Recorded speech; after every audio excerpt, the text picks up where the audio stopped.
Today's topic is body composition analysis and what is it and why is it so important? For those who don't know, my name is Dr. Lindsay Ogle and I'm a board certified family medicine and obesity medicine physician. And today I have a very exciting guest, Nina Crowley. She is a registered dietitian and she has her PhD in health psychology. She has both clinical and educational experience that I can't wait to hear about. And we're going to talk all about body composition today. So, Nina, thank you for being here. And if you could just introduce and share some more about your experience and why this topic is so important to you. Absolutely. Thanks for having me. I love have loved our conversations already, so I think this will just build on that. Yeah, my background is in nutrition. I became a registered dietitian and started working early on in a bariatric surgery program and immediately felt like I needed a little bit more psychology to do that job really well. So I started in a program to be a health psychologist. And so I graduated with that while I was working so that I kind of started using all of that stuff in practice and really have loved the behavior change space and kind of integrating nutrition and psychology together. When I finished that, I decided actually that my program that I loved so much needed some leadership. So I ended up being the director of our bariatric program for 6 years. And then after about 18 years at the Medical University of South Carolina, I'm here in Charleston, I moved over to industry. So I now work for Seca, which is a company that does weighing and measuring equipment. So if you've got kids, your baby was probably weighed on a Seca scale. They've been around 185 years and they've been in the body composition space for about 15. So I lead the education department here, and we work to educate our healthcare providers about body composition and why they should be using it. It's been a really nice time to be in this space, as everybody's kind of finally on the train of saying like, yeah, we should not be just telling people, don't worry about weight, but then only measuring weight. So it's been a really fun time to see people moving away from just weight as the only outcome for both diagnosis, but even more for treatment. And getting people to look at their inside and look at muscle mass, look at fat mass, look at what's changing in response to treatment. And so I love the space. I've been in it for a little bit over 3 years. And it's really been fun talking to, obesity medicine providers like you about how you can start doing this in practice. And patients love not having just weight and BMI. They really respond well to the other stuff. Yeah, I see that in my practice. I mean, there are so many patients who really love the data and then tracking that over time. And if we're just looking at the number on the scale, we're missing so much important information. So let's start there. Why do we want to know or need to know somebody's body composition when we have, our tried and true BMI? What are some of the, I guess, downfalls of BMI and what can we gain by using body composition? Yeah, well, I think the thing people first resonate with is kind of thinking about, that old idea of just looking at your weight on the scale doesn't really account for people who are at really high levels of muscle or really low levels of muscle. So we always hear like the bodybuilders and the athletes saying, "Oh yeah, by these standards, I'm considered, as having obesity." And but look at me, I'm very fit, and of course I don't, right? So you sort of think of that on one end. And then on the other hand, you have kind of our aging population who by weight standards might be considered, normal weight, underweight even, but when you look at their body composition and see, they may have very low muscle mass and even very high fat mass, but sort of those things, balancing out puts their weight at a normal level. So you're really not seeing the impact of, hey, maybe we really needed to be working on even bone health or muscle health rather than just looking at weight alone, and maybe working to reduce their adiposity in someone who by all standards have normal BMI. So like I kind of always think about those two ends of the spectrum, but then there's a whole lot more, in the middle, sort of in the middle of that range where you're thinking about people who might be thinking about surgical or medical treatment for obesity and which ones should they consider. And, if you're on a medication, how fast do you escalate dosage? How often do you have them seeing, dietitians or exercise professionals? There's maybe limited resources and not everybody needs everything at the same dose or timeline. So I really have found body composition helpful for people in those treatment, areas to sort of decide who needs a little bit more and who might not. Someone who's got, excess adiposity and a good amount of fat-free mass, that's everything else, but their adipose or fat tissue, they might be okay to lose a little bit of that on a medication and we're not worried. But someone at, also a high weight who has very high adiposity, but maybe very low muscle mass, we might be a lot more careful about seeing them more frequently, looking at, how fast they're losing weight and what of that might be some of that precious muscle that they don't have as much of. So I think it's really been helpful and apparent, especially in the obesity medication realm these days. But it's kind of always been important for, anyone losing significant amount of weight, but also in the non-obesity care space. There's, aging populations. You hear a lot about sarcopenia, loss of muscle mass and function. And how do we look at that? Again, people use their eyes and we know about bias and all of that. You look at someone and you're like, oh, you're fine. Why would I even, think about something other than just telling you you're good, keep doing what you're doing. So I think in the primary care space, we're seeing a lot more need for looking a little bit deeper and making treatment decisions or clinical decisions, or even for the patient, just understanding where they're at a little bit better. Wow, so there is so much that we can do with body composition. It really seems endless, the possibilities. And I really like how you brought up it's not just in obesity care. It really is helpful for all of us to periodically check in on our body composition. And I would say even more important as we are getting older, to make sure that we're maintaining our muscle mass. So that is super helpful.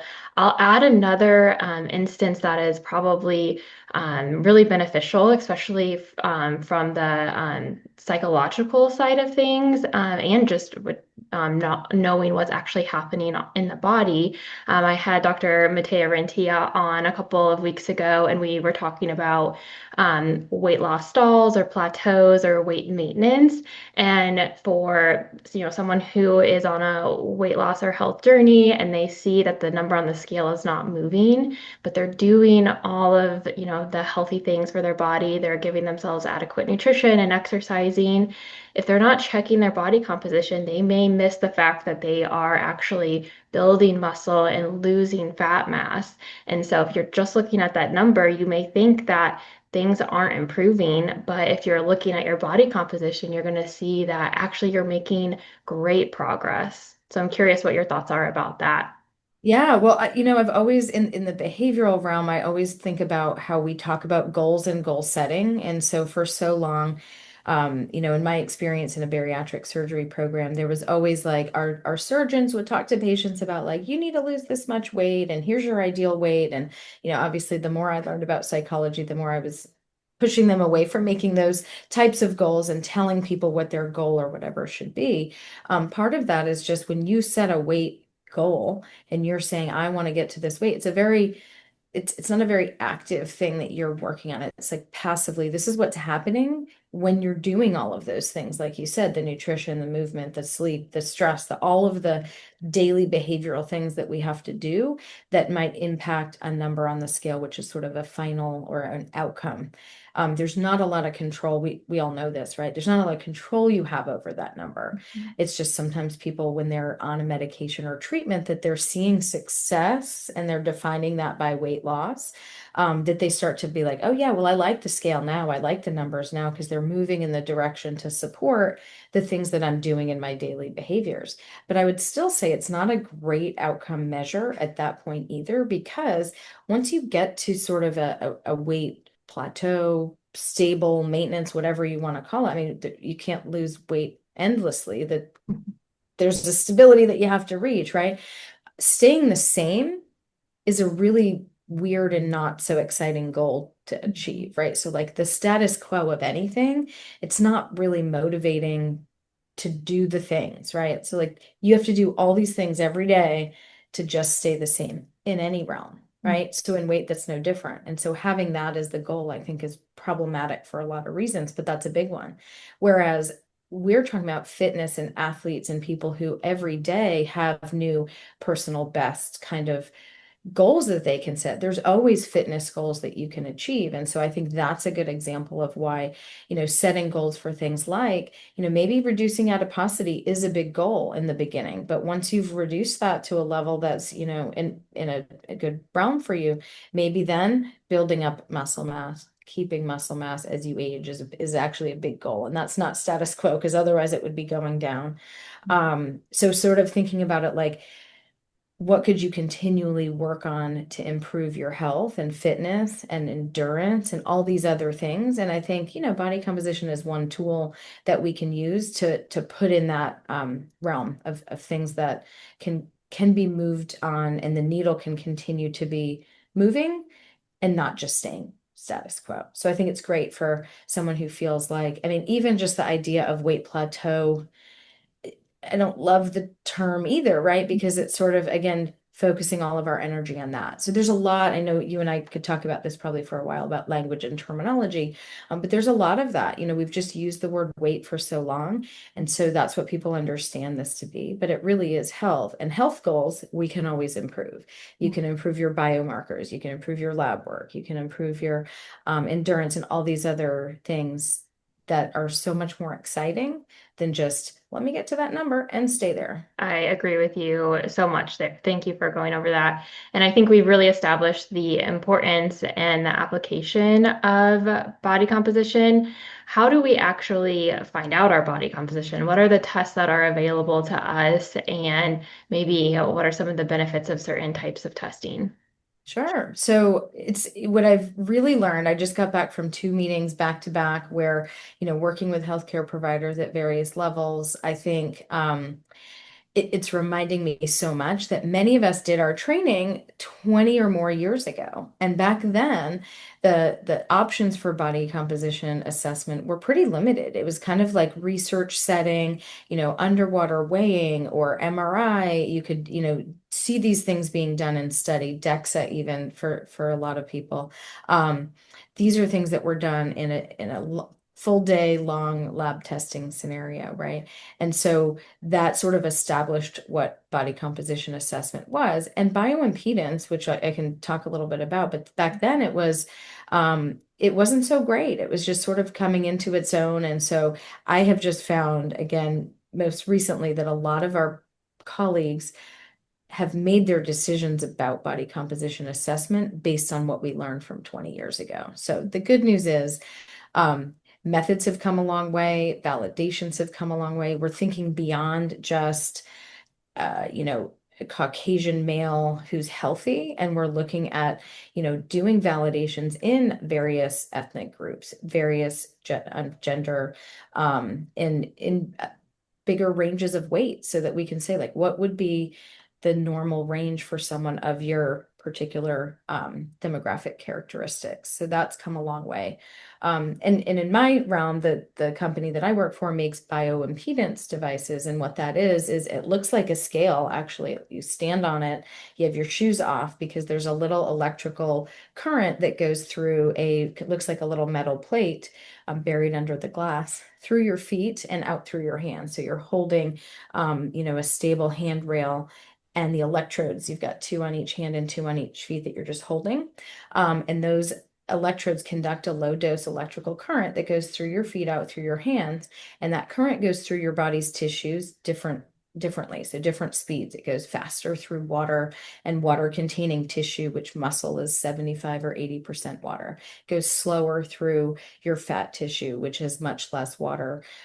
So then the speed at which that goes through and comes out the hands goes into a formula, and these formulas are validated against the reference methods of, imaging like MRI or DEXA, and they've found them to be, quite valid at predicting the thing that you could image. So like for us, muscle mass is 70, or not 70, sorry, muscle mass is 97% compared to MRI. So whole body MRI, which most people wouldn't do to look at their muscle mass ever or very often, we can get really close, 97%. And for fat mass, we use the 4-compartment model, which is what I meant by that all day. you're testing the four different compartments. So you've got air displacement, you've got the weight on the scale, you've got the water by deuterium water dilution, which is an all-day affair, and then bone density, looking at that with DEXA. So those four compartments is what's called the four-compartment model. That's the best way to look at someone's fat mass. Our bioimpedance devices are validated to that four-compartment model with 98% agreement. So Wow. we can feel pretty confident in a clinical space that if you put someone on a scale that is validated to those imaging techniques, that we're pretty close to what those would be actually if we measured it. And so that's really what our company and our world is based on in bioimpedance to assess body composition. There's a few different companies out there that do it. I feel like really lucky that I landed in one that's a very precise German company that is very focused on precision.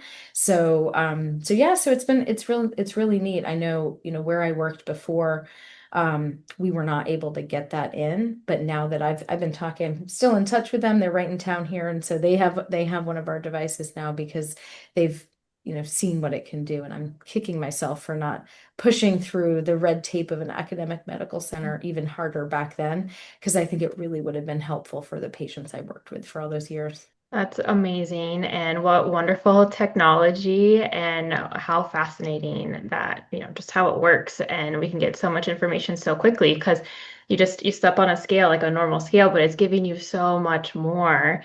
I'm curious, kind of two questions here, because I know that there's the scales that are in an office and then there are home scales. I'd love to hear a little bit about the difference of those. And then also, how often should somebody be monitoring their body composition? I knew you were going to ask me that. So yeah, one of the things that's funny is like you see it, it looks like a scale, so we assume like they would be equivalent, right?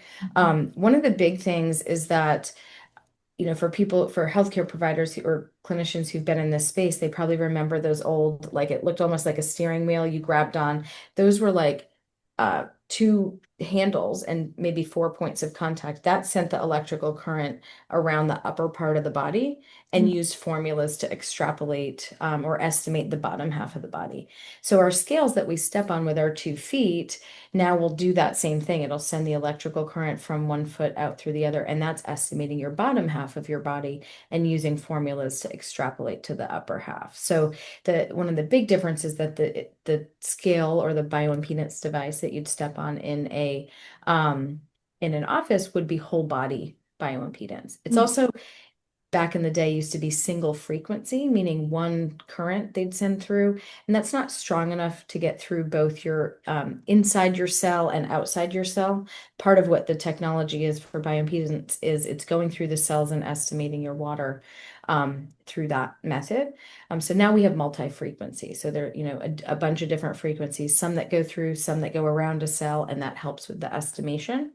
So with that all said, the home scales are generally foot to foot, and that is not as accurate as the whole body. Some have like a pull-up handrail that they do. There's also some, this is kind of in the weeds, but there's also some validation to having that handrail in the same spot every time. So the scales in the office that have a stable fixed handrail you're holding, and that your hands are like out like this, the same every time, versus the ones that are kind of movable. Mm. Like your bioimpedance numbers will be different if you're holding your arms up like this or down like this. And at home, you don't know exactly what that positioning is. So that can make it a little bit different too. Another kind of weird thing is at home, your scale's probably got a pretty small footprint, right? I don't know, 12 inches by 12 inches maybe. And so bioimpedance, again, if you're home on your scale, you're probably naked, your legs are probably touching. And so the bioimpedance current will kind of want to go through that way and assume almost like you have one leg. And so the numbers will be a little bit funny that way. So if you do have that, you want to make sure you're, wearing pants. They can touch that way. You just don't want that skin to skin contact. And then for people who's by spreading their legs on the scale are not that tiny, it's harder to achieve that when you have a really small foot plate at home. And if you made it much bigger and more complex, you'd basically be creating office grade scale that we already have in many offices around the country. So I think there's some of that. It's like if we could make the technology as good as in the office, then we'd replace it with that. But right now we don't, they're not as accurate. There's also, I'm glad you asked about how often, because a big thing that I think of is most people who have a scale at home are getting on it every day, maybe once, maybe more. And behaviorally, I've got a whole lot to say about that. But for many people, that is a part of their daily practice, and that keeps them in a, kind of a feeling like they're on track. For others, um, they get obsessed. They get on it too much. They make decisions on daily food intake based on a number on the scale, which fluctuates. Our weight fluctuates with, water, with intake, with when we get to the bathroom, with, medication, with all sorts of things. So if you were to track your weight, no matter what, it's going zigzag down or up or whatever. Your body composition is going to try to estimate the amount of your weight in the compartment of fat mass and everything else and divide it down, right? So if your weight is up 5 pounds, the numbers are going to shift and they're going to estimate it that way to tally up to that number. So I just think sometimes people's brains can't comprehend that level of daily individual change, and it can make you obsess or think too much and perseverate a little bit on that topic. When really the goal of this is let's look at your numbers and then pivot, make some changes to what you're doing, do those things day in and day out for a month or two, and then come back and see the effect of that. So that's where I behaviorally think that the daily weighing and the daily body comp assessment might not be for everyone. So, and it's hard to know if you make it a consumer product like that, who has the skill set to handle that data and that data influx frequently. I absolutely agree. Some of the guidance that I've heard of for, obesity medicine providers, if you are watching body composition, would be at most once a month to do body composition 4 to 6 weeks is usually what I hear. And then a lot of people in practice are, getting people in person if they, some people have virtual programs, but in person maybe every 3 months or so. Yeah. Or if you see a dramatic change in if they're monitoring weight, and you're seeing a dramatic change in weight and you wanting to sort of dive into, where is that coming from, more frequently. Or if you're in a particular program and maybe you're monitoring escalation dosage to a medication, you might do that more frequently versus when you're getting out to maintenance phase. Again, handling fluctuations. I mean, I have people every day. I've two probably that just came in my email while we're talking, of people saying like, these numbers are a little bit different. Like, what do I do? They're like, they got on the device 5 minutes apart and are wanting to know why there's a tiny little fluctuation. Mm. And it's that, our body is constantly shifting and moving water in and out of compartments too. And so, the technology that we have is good at estimating your body's composition at that time point, but it's not responding, like you're not building 2 pounds of muscle overnight, Mhm. right? But if your numbers are fluctuating, it might think it's that based on, the way that the formulas work. So, it's not something that is, it's not imaging, and it's not, an autopsy, which would be the definitive way to look at your body composition. And this also highlights the importance of, surrounding yourself with a team that is going to support you, along with this information. Because if you are, doing it yourself and trying to review those numbers and implement changes based on that, it can be really overwhelming. And so, working with an obesity medicine physician, a dietitian, a coach in this area, somebody who is really going to support you through it is going to be so helpful. And sometimes multiple people, if you really need that team, which is great to have that support. Yeah, I'm a big fan of the comprehensive, care. I think, again, in this space right now, there's a lot of people, just relying maybe or thinking they can just rely on a medication to Mhm. be the treatment. And it is part of the treatment, and Mhm. and having that on your own.